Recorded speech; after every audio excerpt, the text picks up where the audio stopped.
semuanya, Assalamualaikum warahmatullahi wabarakatuh.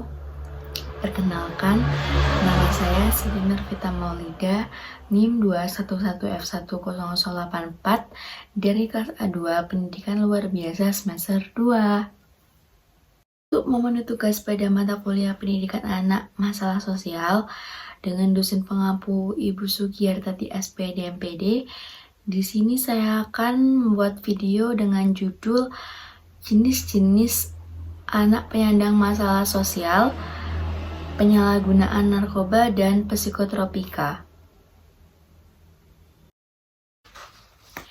Penyandang masalah kesejahteraan sosial atau PMKS merupakan seseorang, keluarga, atau kelompok masyarakat yang karena suatu hambatan, kesulitan, atau gangguan tidak dapat melaksanakan fungsi sosialnya, sehingga tidak dapat terpenuhi kebutuhan hidupnya baik jasmani, rohani, dan sosial secara memadai dan wajar. Hambatan, kesulitan, dan gangguan tersebut dapat berupa kemiskinan, keterlantaran, kecacatan, ketunaan sosial, keterbelakangan, keterasingan, atau keterpencilan dan perubahan lingkungan secara mendadak yang kurang mendukung, seperti terjadinya bencana alam. Dari beberapa masalah sosial, penyalahgunaan narkoba menjadi salah satu penyebabnya. Dilihat dari persentasenya penggunaan narkoba di negara ini meningkat dan semakin meningkat. Penyalahgunaan narkoba atau nafsa adalah suatu pola perilaku di mana seseorang menggunakan obat-obatan golongan narkotika, psikotropika, dan zat adiktif yang tidak sesuai dengan fungsinya. Menurut data dari Badan Narkotika Nasional, angka penyalahgunaan nafsa di kalangan remaja sendiri mencapai 2,29 juta pada tahun 2018.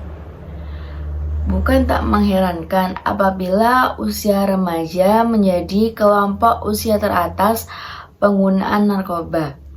Nyatanya di usia remaja belum mampu menguasai psikisnya atau pikiran sebab mereka masih tergolong anak-anak.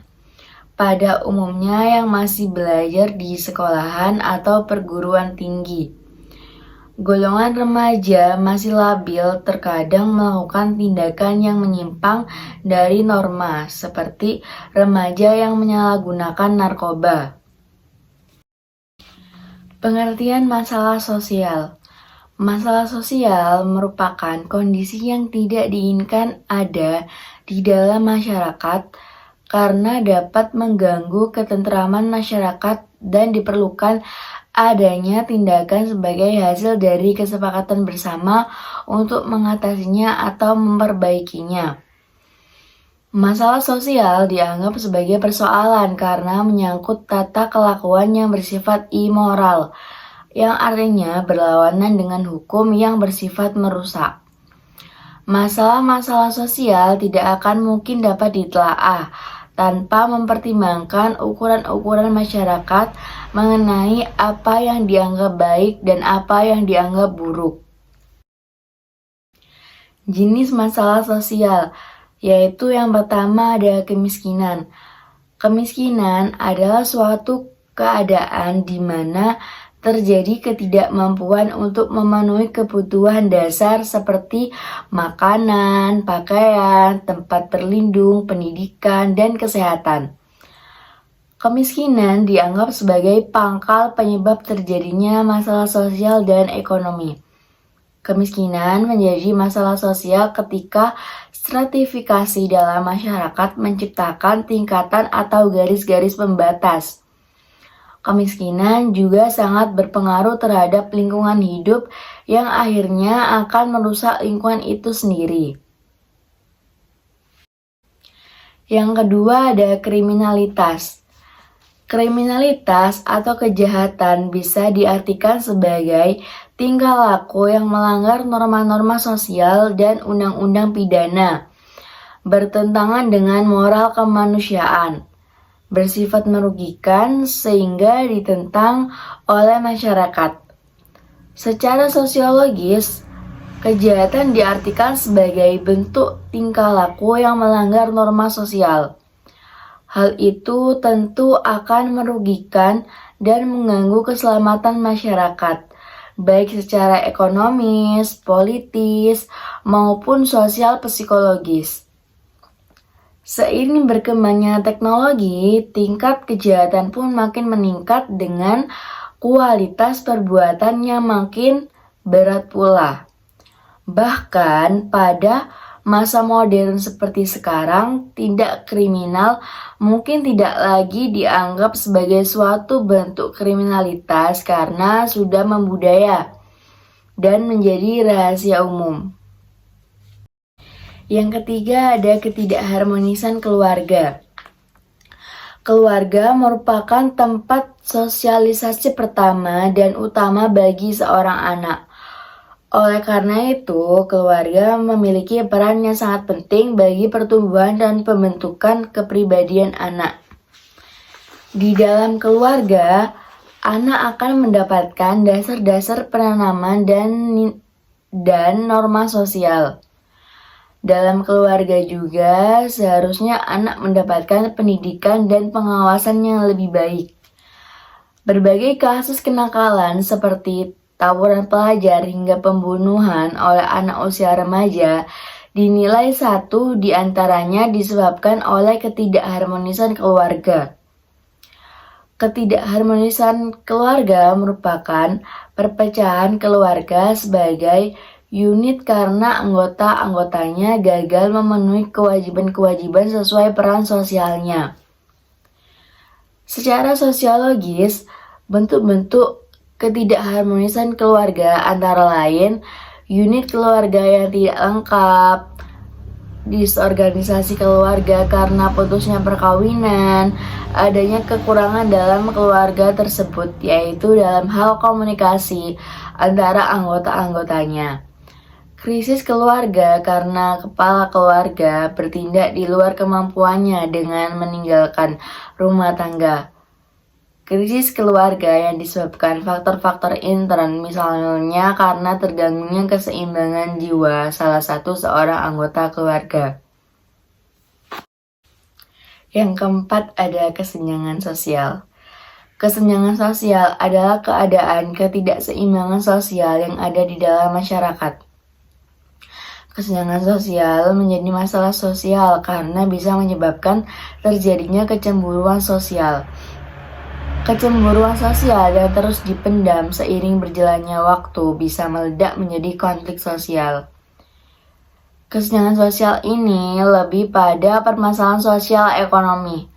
Di satu sisi, ada kelompok masyarakat yang dapat hidup dengan segala kemewahan materi.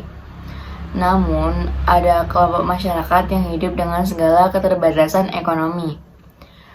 Selain berakibat munculnya konflik terbuka, kesenjangan sosial juga memberikan dampak pada keretakan relasi sosial. Munculnya stigma, prasangka-prasangka, sentimen, rasa tidak puas yang berujung tumbuhnya kecemburuan sosial yang akut. Yang kelima ada kebodohan. Satu di antara dampak negatif dari kebodohan adalah orang akan mudah diperalat oleh orang lain. Kebodohan bisa disebabkan oleh pendidikan yang rendah atau kurangnya pemerataan pendidikan. Masyarakat kurang mampu serta masyarakat yang terisolasi secara geografis merupakan anggota yang rentan terhadap masalah ini. Hal itu karena sulitnya memperoleh akses pendidikan yang layak. Maju dan tidaknya sebuah negara sangat ditentukan oleh kualitas sumber daya manusianya. Hal itu semua bisa didapatkan melalui pendidikan. Suatu negara akan sangat kesulitan menjadi negara maju jika masyarakatnya masih terbelenggu dalam kebodohan. Narkoba menjadi permasalahan sosial. Narkoba bisa menjadi permasalahan sosial karena dari narkoba sendiri mengandung zat atau obat baik yang bersifat alamiah, sintetis maupun semi-sintetis yang menimbulkan efek penurunan kesadaran, halusinasi, serta daya rangsang. Sementara menurut Undang-Undang Narkotika Pasal 1 Ayat 1 menyatakan bahwa narkotika merupakan zat buatan ataupun yang berasal dari tanaman yang memberikan efek halusinasi, menurunnya kesadaran, serta menyebabkan kecanduan.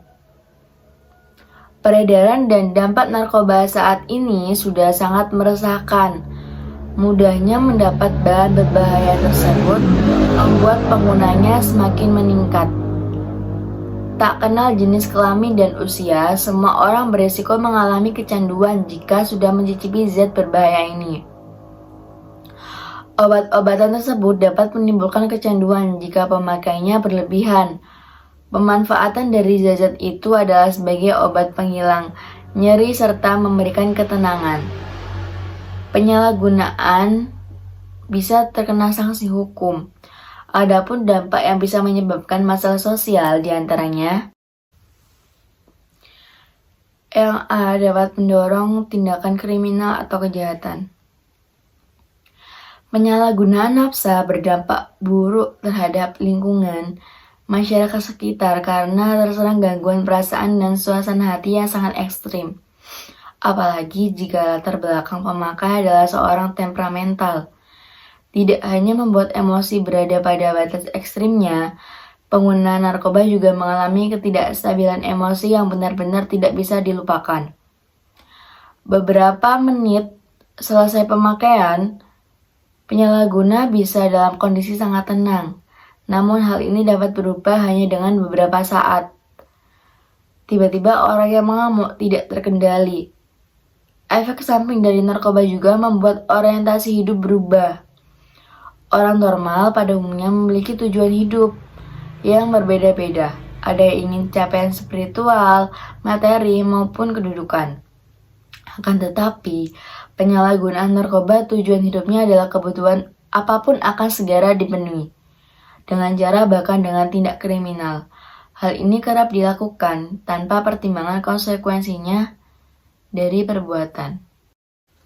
Yang kedua, bisa mengganggu keamanan dan ketertiban di dalam masyarakat. Perasaan aman dalam sebuah masyarakat bisa muncul karena adanya jaminan aman di lingkungan tersebut. Jika jaminan keamanan tidak ada, secara langsung akan berdampak pada ketakutan dan kecemasan di dalam masyarakat. Penyalahgunaan narkoba kerap menjadi benalu di tengah-tengah masyarakat karena korban penyalahgunaan narkoba yang sudah terlambat mengkonsumsi bisa melakukan tindakan kriminal tanpa rasa takut. Memulai hal ini karena pengguna narkoba tidak dapat berpikir dengan jernih. Yang C. dapat menimbulkan beban sosial ekonomi. Biaya untuk membeli narkoba tentunya sangat mahal. Harga yang sangat mahal tersebut tidak dapat dicapai oleh seseorang yang berlatar belakang ekonomi rendah. Sifat narkoba yang sangat adiktif bagi pengguna membuat pengguna menjual harta, termasuk yang paling mahal sekalipun. Tidak jarang pengguna narkoba pada akhirnya menjadi miskin. Dalam skala yang sangat besar, pengguna narkoba juga menjadi beban negara, lantaran negara berusaha memberantas produksi narkoba, peredaran narkoba di pasar gelap dengan menindak pelaku kejahatan dan merehabilitasi pengguna narkoba. Yang dapat merusak dunia pendidikan. Pendidikan tidak hanya sebagai tindakan belajar mengajar untuk menambah pengetahuan semata, namun juga merupakan instrumen penting bagi kemajuan bangsa. Makna pendidikan sesungguhnya adalah investasi bagi masa depan bangsa. Faktor penyebab penyalahgunaan narkoba dan psikotropika. Banyak sekali faktor yang bisa menjadi penyebab seseorang menjadi pecandu narkoba, misalnya keinginan untuk mencoba, ingin tampil beda, kurang percaya diri, akhirnya menjadi adiksi atau ketergantungan, sehingga menggunakan narkoba sebagai gaya hidup atau lifestyle. Pengaruh lingkungan, pergaulan yang salah, tekanan kelompok sebaya, peer group, dipaksa, diancam, dijebak, akhirnya terjerumus ke dalam penyalahgunaan narkoba. tekanan kerja, tekanan belajar, sehingga mencari cara untuk meningkatkan daya tahan tubuh, self-endurance, melalui penyalahgunaan narkoba. Faktor penyalahgunaan narkoba sendiri dibagi menjadi dua, yaitu yang pertama ada faktor individu. Tiap individu memiliki perbedaan tingkat resiko untuk menyalahgunakan nafsa. Faktor yang mempengaruhi individu terdiri dari faktor kepribadian dan faktor konstitusi. Alasan-alasan yang biasanya berasal dari diri sendiri sebagai penyebab penyalahgunaan nafsa antara lain, yang pertama ada keingintahuan yang besar untuk mencoba tanpa sadar atau berpikir panjang mengenai akibatnya, keinginan untuk bersenang-senang, keinginan untuk mengikuti tren atau gaya, keinginan untuk diterima oleh lingkungan atau kelompok, lari dari kebosanan, masalah, atau kesusahan hidup. Pengertian yang salah bahwa penggunaan sekali-kali tidak menimbulkan ketagihan. Tidak mampu atau tidak berani menghadapi tekanan dari lingkungan atau kelompok pergaulan untuk menggunakan nafsa, tidak dapat berkata tidak terhadap nafsa. Selanjutnya ada faktor lingkungan, meliputi lingkungan keluarga, hubungan ayah dan ibu yang retak, komunikasi yang kurang efektif antara orang tua dan anak, dan kurangnya rasa hormat antar anggota keluarga merupakan faktor yang ikut mendorong seseorang pada gangguan penyalahgunaan zat. Lingkungan sekolah. Sekolah yang kurang disiplin, terletak dekat tempat hiburan, kurang memberi kesempatan pada siswa untuk mengembangkan diri secara kreatif dan positif, dan adanya murid pengguna nafsa merupakan faktor kontributif terjadinya penyalahgunaan nafsa. Lingkungan teman sebaya. Adanya kebutuhan akan pergaulan teman sebaya mendorong remaja untuk dapat diterima sepenuhnya dalam kelompoknya. Ada kalanya menggunakan nafsa merupakan suatu hal yang penting bagi remaja agar diterima dalam kelompok dan dianggap sebagai orang dewasa. Alasan penyalahgunaan narkoba dan psikotropika. Yang pertama, memakai karena ingin merasa ada. Biasanya alasan konyol pertama kenapa remaja tertarik menggunakan narkoba adalah ingin menunjukkan kepada teman-temannya bahwa ia hebat dan ingin pengakuan dan dianggap ada di dalam pergaulan. Namun, cara mereka menunjukkan eksistensi diri di dalam pergaulan sangat salah, yaitu melalui hal yang negatif. Padahal masih banyak cara lain, yaitu antara lain mengikuti les bahasa Inggris atau kegiatan ekstrakurikuler lainnya. Yang kedua, memakai untuk melarikan diri dari masalah atau ingin rileks. Kebanyakan remaja tertarik untuk menggunakan narkoba karena mereka terlalu banyak masalah, baik itu masalah pribadi maupun masalah keluarga, sehingga mereka mencari pelarian dan ingin melepaskan beban tersebut. Namun, menggunakan narkoba karena untuk pelarian adalah alasan konyol yang tidak bisa diterima dengan akal sehat, karena hal tersebut tidak menyelesaikan masalah, tetapi justru menambah masalah. Yang ketiga, memakai karena lagi bosan. Alasan konyol selanjutnya mengapa remaja tertarik menjadi pemakai adalah karena bosan dan frustasi dengan kenyataan hidup, sehingga mereka berpikir dan menganggap bahwa narkoba adalah pelarian yang bisa membuat mereka lebih hidup pada suasana senang yang efek narkoba hanya sesaat, dan setelah efeknya hilang maka mereka akan semakin bosan dan bertambah frustasi. Yang keempat, memakai karena menganggap itu keren. Banyak remaja yang menganggap bahwa menggunakan narkoba itu keren, sehingga mereka tertarik untuk memakainya. Padahal hal tersebut tidaklah sekeren yang mereka bayangkan, justru bisa merenggut nyawa mereka kapanpun. Yang kelima, memakai karena merasa tambah terlihat dewasa. Alasan konyol lainnya adalah karena ingin terlihat dewasa. Mereka beranggapan bahwa jika ingin terlihat dewasa harus menggunakan narkoba.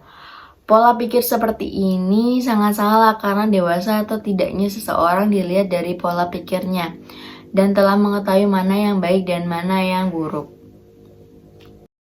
Yang keenam, memakai karena ingin memberontak. Banyak juga orang yang menjadi pemakai bukan karena kebutuhan dirinya, tapi lebih karena ingin membuat pemberontakan. Biasanya mereka ingin keluar dari norma atau aturan yang diberikan oleh keluarga dan masyarakat umumnya. Mereka pikir dengan mengkonsumsi narkoba akan terdorong untuk berani melakukan tindakan yang melanggar hukum atau sesuai dengan kehendaknya sendiri. Tapi sebenarnya yang terjadi, mereka makin tidak bisa hidup secara mandiri dan bebas lagi, karena sudah tergantung 100% kepada narkoba dan pengaruh candunya itu. Yang ketujuh, memakai karena ingin mencoba. Dan alasannya terakhir adalah karena ingin mencoba, sehingga mereka tertarik untuk menggunakan narkoba yang jelas-jelas sangat berbahaya bagi dirinya, bahkan bisa menyebabkan kematian. Ingat sekali, Anda masuk dalam perangkap narkoba, maka sulit untuk bisa keluar, sehingga jangan pernah memakai barang haram tersebut dengan alasan ingin coba-coba. Kesimpulannya, nafsa sangat serius dan berbahaya bagi generasi bangsa. Oleh karena itu, perlu ditingkatkan mulai dari lingkungan sekitar kita. Bisa dimulai dari hal-hal sederhana seperti memberikan edukasi seperti bahaya narkoba hingga membantu mereka memulihkan dari ketergantungan. Peredaran nafsa, obat-obatan terlarang tidak bisa lepas dari kehidupan modern, bahkan merupakan salah satu masalah sosial yang perlu mendapat perhatian serius sejak dahulu. Indonesia sejak masa kekuasaan Belanda sering dibingungkan oleh penyelundupan candu. Nafsa yang menyebabkan ketergantungan bagi pemakainya sehingga menciptakan orientasi baru, yaitu bagaimana cara mendapatkan barang candu itu mungkin.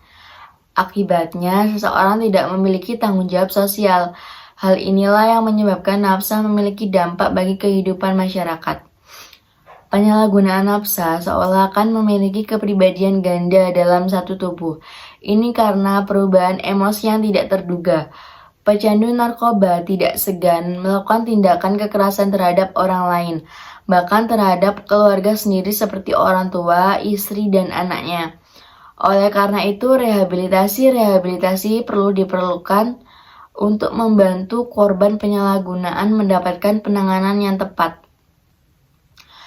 Itulah dampak penggunaan narkoba bagi masyarakat di lingkungan pengguna, karena pengguna nafsa merupakan seseorang yang menjadi bagian masyarakat. Secara otomatis, pengguna narkoba tidak hanya berdampak buruk terhadap diri sendiri, namun juga bagi masyarakat, sehingga menimbulkan masalah sosial. Pencegahan penyalahgunaan narkotika. Narkotika adalah zat atau obat yang berasal dari tanaman atau bukan tanaman, baik sintetis maupun semi-sintetis, yang dapat menyebabkan penurunan atau perubahan kesadaran, hilangnya rasa, mengurangi sampai menghilangkan rasa nyeri, dan dapat menimbulkan ketergantungan yang dibedakan ke dalam golongan-golongan sebagaimana terlampir dalam undang-undang. Ini menurut pasal 1 ayat 1 Undang-Undang Republik Indonesia Nomor 35 Tahun 2009 tentang narkotika. Pada perkembangan saat ini, narkotika tidak hanya digunakan dalam bidang farmasi saja, tetapi sudah penyalahgunaan narkotika. Hal ini seringkali ditemukan pada kalangan remaja hingga masyarakat usia dewasa. Remaja adalah masa di mana seorang individu mengalami peralihan dari masa anak-anak menuju ke dewasa. Masa remaja disebut masa yang paling rawan dihadapi individu sebagai anak. Dari yang tadinya anak-anak mereka mengalami perkembangan secara fisik maupun psikis dengan beberapa perubahan, orang tua yang memiliki anak tentu akan menghadapi hal ini dikala membesarkan anak mereka. Anak yang beranjak remaja akan mengalami perubahan sesuai dengan pertumbuhan moral seorang anak. Jika kontrol dari orang tua dan orang terdekat anak kurang, maka seringkali terjadi penyimpangan pada anak tersebut.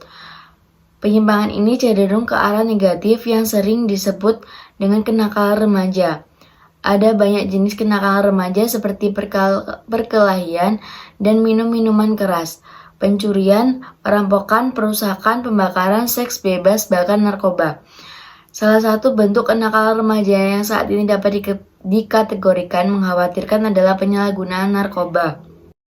Peredaran dan penyalahgunaan narkoba merupakan salah satu permasalahan sosial yang dipandang serius oleh pemerintah karena dapat menyebabkan rusaknya moral bangsa.